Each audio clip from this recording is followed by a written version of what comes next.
Alright guys, অনেকে কিন্তু বিকল্পটা change করতে চায়। অনেকে কথাগুলো স্পষ্টভাবে বলতে চায়। কিন্তু কথাগুলো বলতে গেলে কি অনেক প্রবলেম ফেস হয়। কিন্তু আজকে আমাদের সাথে একটা টিপস শেয়ার করতে চাই বা একটা টেকনিক শেয়ার করতে চাই। যেটি কিন্তু আপনি এপ্লাই করেন, আপনার যে বিকল্পটা 100% চেঞ্জ হবে। আমার অনেক প্রবলেম হতো যে আসলে সুন্দর করে গুছিয়ে বা ডিপলি ভয়েসটা কিভাবে কথা বলা যায় সেটা নিয়ে। সো প্রথমত আমি আপনাকে বলি যে আপনি কি করবেন, কিভাবে প্র্যাকটিসটা করবেন। প্রথমত এই যে আমার হাতে একটি আপনি পেন্সিল দেখতে পাচ্ছেন অথবা একটা পেন নেবেন। পেনটা জাস্ট এভাবে মুখে দিয়ে আপনি যদি ইংরেজি প্র্যাকটিস করতে চান তাহলে ইংরেজি প্র্যাকটিস করতে পারেন, অথবা বাংলা প্র্যাকটিস করতে চাইলে অথবা বাংলা প্র্যাকটিস করতে পারেন।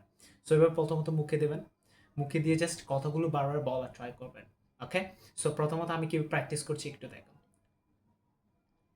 Alright guys, today I like to share an interesting story at the time.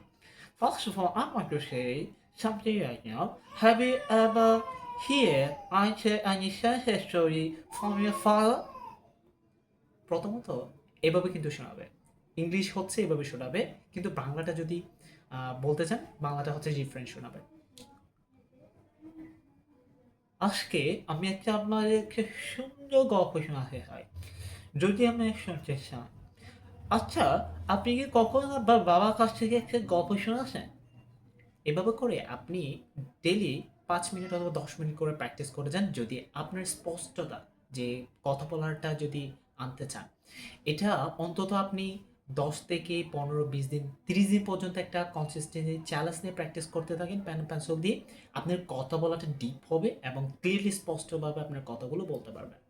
এটা আমার একটা ইজি এবং সিম্পল টেকনিক, বাট আপনি যদি অ্যাপ্লাই করেন 100% আপনি রেজাল্টটা পাবেন।